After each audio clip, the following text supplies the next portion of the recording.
this is Sandra, and I'm going to go ahead and do my speech on insomnia.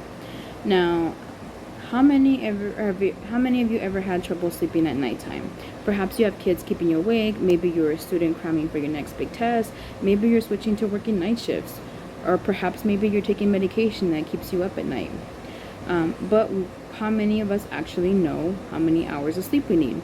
Now, according to the American Academy of Sleep and Research, adults require a minimum of 7 hours of uninterrupted sleep per night, with young adults even requiring up to 9 hours per night.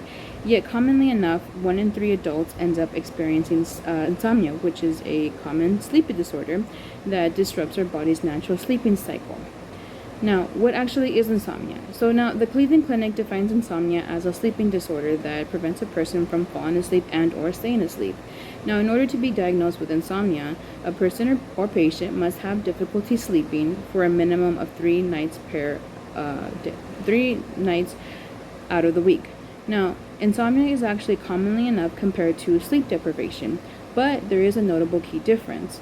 Now, sleep deprivation occurs when you are prevented from sleeping, but it's usually due to external forces such as noises keeping you up, maybe limited time or something of the sort, as opposed to insomnia, which is actually when you are unable to sleep while simultaneously you are trying to.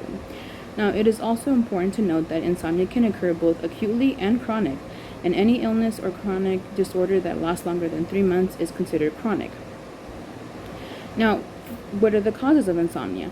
So now, there's many different causes of insomnia, or actually they're also otherwise known as stressors. This can include from increased stress, anxiety, depression, changes in your life circumstances such as developing habits, maybe you're staying up later, schedule changes, or on the medical side, conditions such as chronic pain, thyroid issues, even pregnancy can all be causes of insomnia. Now, as we all know, the body repairs itself during the nighttime when you're asleep. Now, when that process is disrupted, it can actually lead to developing changes in your overall physical health. Now, during the night, we regulate hormones, for example, the hormone cortisol. Now, when this process is disrupted, usually it can lead to increasing cortisol levels, which in turn increases appetite. And this leads to developing a higher risk for obesity due to the excessive or overeating.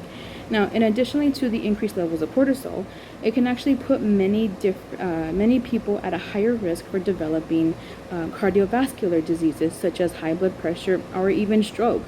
Now, according to the American Heart Association, insomnia can actually increase cardiovascular risk by upwards of 45%. Now, in addition to physical health, insomnia can actually also affect our mental health.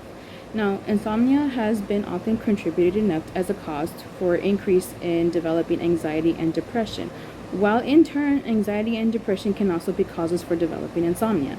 Now, the body does most of its restoring during the nighttime, and that also includes regulating emotions. Now, when that cycle is disrupted, the body has a difficult time regulating our emotions. And usually that disruption is what leads us to have a higher risk for developing anxiety and or depression. Now, in addition to physical and mental health, it actually also affects our cognitive health. Now, this can include things from our memory, concentration, and even decision making.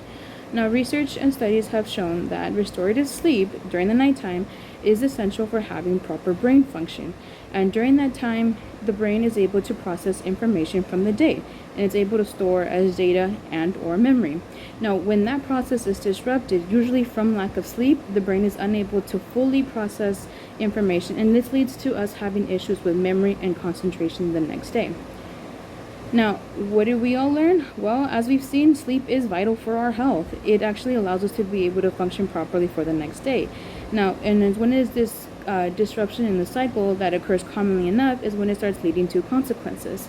So now that we actually all have a better understanding on what insomnia is and what are some of the consequences, what are the key takeaway points? So now we all understand that realistically, sleep is essential in order to function the next day. Yet sleep is commonly something that we sacrifice for having a few extra hours in a day. And this can include things like working later, or we use it simply to enjoy things like binge watching or scrolling through social media.